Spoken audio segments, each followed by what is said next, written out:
Everybody is building a reputation. How is the way that you conduct your life building your reputation? To live is Christ, to die is gain. G'day everyone, Brian here. Remember that Paul is in prison, and from prison he is determined to live so that he can help his friends in Philippi progress in their faith and their joy in Christ Jesus. But he might not get back to them, and he knows this. And so in his letter he gives this little nugget of wisdom.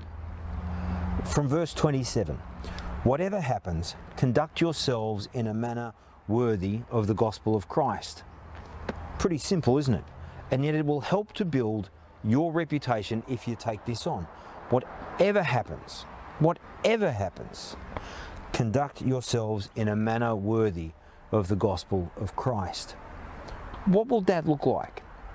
Well, it means you understand what the gospel of Christ means and you live in accord with that. To conduct yourselves in a manner worthy of the gospel is to conduct yourselves in the manner that Jesus conducted himself. And so to learn what it is to conduct yourselves in a manner worthy of the gospel, firstly, you need to know who Jesus is.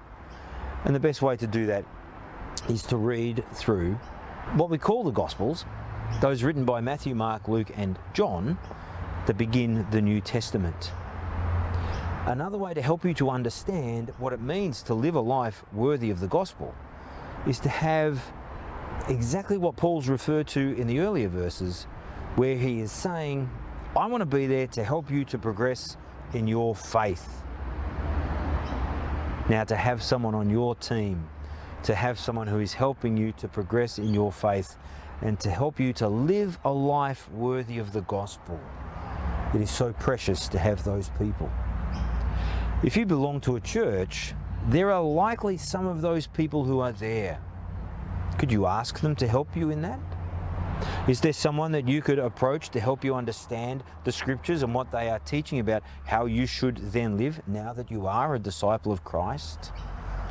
Because you want to get it right. You want your reputation to be one of a servant of Jesus, not as a selfish pig. Keep your eyes on Jesus. That's a pretty good way to build that reputation.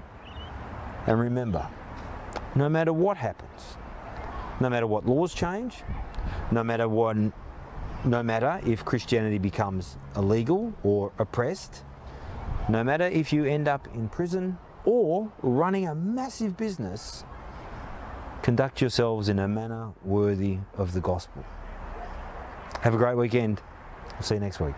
Bye-bye.